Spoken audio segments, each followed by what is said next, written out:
She was a woman, a godly woman. And we speak for her character because she loved. She loved the Lord. She loved her husband. And she was true to her word. And God loved people who are true to their word, who do what they say they are going to do. Because Hannah, not only, because she what she could have done was after she had the child, okay, I got it. But no. And it speaks volumes. And this is something for us to learn today. Love. Love. And it says in Corinthians, love don't hold wrongdoings. When Penina was taunting her and teasing her, Hannah wasn't worried about that because we have to have tunnel vision, folks. No matter what the enemy trying to do to us, Hannah, she stayed prayed and she stayed focused on the Lord.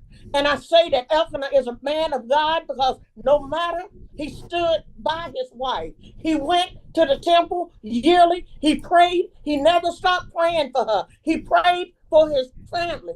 A man, a godly man will pray for his family and all that it is. And like I said, we're going to get accused of things because Eli tried to accuse Hannah of being drunk. So you ain't got to worry about things because let me tell you, folks are going to talk. You better believe that. But it ain't what you call, it's what you answer to. Hannah, she had tunnel vision. She made her petitions known to the Lord. She didn't care what other folks were saying. She didn't care what Penina was saying. All she knew is that she served a true and living God who would answer her prayer if she worshiped him in spirit and truth. He had never let her down. She had not gotten disheartened, mad at him, saying, oh, he ain't hearing my prayers. I'm tired of praying, what I'm doing it for. But she prayed it, and she prayed harder. She went in deeper, and the Lord heard, because these are the kind of prayers that the Lord hears. The Lord know our heart, and he knew the kind of woman that Hannah was. And Eli, he told her, he said, you know what? Even though he was talking junk at first, he went to Hannah and said, you go in peace. Trust me. The Lord will make the enemy speak peace to you. Go in peace. And the Lord has heard your petition. That's the kind of God we serve. See, the Lord can use other people. And he said, let the handmaid find grace in this sight. And what it said, her countenance, it changed. She was able to get up and eat. And it says her countenance was sad no more. Oh, something about the joy of the Lord. Because she knew in her heart that the Lord had heard her cry. And when it came to pass, see, God is a God of timing. We have to understand that. He's a God of timing because it says, in the time, it came that Hannah would conceive. And it said she bare a son. And she named her son Samuel. And she said, I named him Samuel because I have asked. A lot of time we see that when they name their children in the Bible, it's in reference to something that the Lord had gave her. She named him Samuel, she said, because I have asked the Lord of him, and he has given him to me. And I want to go ahead and I want to read 21 to 28 because I want to wrap the whole thing up. And it says, the man Elkanah and all his house went up to offer to the Lord the yearly sacrifice and his vow. There's vow again right there. And Hannah went not. And she said unto her husband, I will not go until the child is weaned, and I will give him, and I will bring him, and he may appear before the Lord, where I abide forever. And Elkanah, her husband, said unto her, listen to this man, do what seems good. That's what I'm talking about, walking in you. He loved it. He didn't say, oh, you ain't taking my son. He said, do what seems good. That's that love he had for her. Do what seems, you know what? You suffered. You've been sad long enough. But hey, if that's what the Lord told you, that's what you promised. Do what seems good. So he was on her side. He had her back. And he was in agreement. And he walked in agreement with Hannah. Because see, we have to understand what we say to the Lord is personal. And no one can stand in the way. And Lord, he'd seen the Lord answer Hannah's prayer. And that's why he told her, he said, yeah, do what seems good. He didn't say, well, we did this. You ain't coming to the temple and pray. No kind of dispute. He just said, do what seems good to you. And Elkanah, her husband, said, and then when she had weaned him, she took up there 3 bullocks, an ephah of flour, a bottle of wine, and brought him into the house of the Lord when the child was young. We have to start young, when he was young. She took her offering to the Lord. She brought her offering to the altar, and she brought her son, her prized possession. She brought it, she slew the bull up and brought the child to Eli and said, "Oh my Lord," never disrespected Eli, still giving him his reference as the priest. He said, "But as my soul liveth, my Lord, I am a woman that stood by thee, praying unto the Lord. For this child I prayed, and the Lord has given my petition which I asked of him. Therefore I will have lent him to the Lord as long as he lives. He shall be lent to the Lord." And he worshiped the Lord there. You can't get no better than that. The Lord gave him to me, Lord, because you gave him to me. I'm going to give him back to you. That's why I'm saying today, mothers, take your children and give them to the Lord.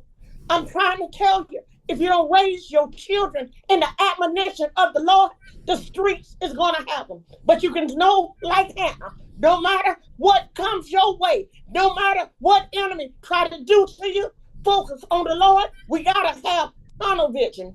We have to have it. A family that prays together stays together. Because no matter, like I said, Elkanah, and we're talking about Mother's Day, but it's so important. And we see of having a godly man in your life to compliment you and support your decision. We focus and we practice the year of the bride, and we study about relationships. Relationships have to complement each other.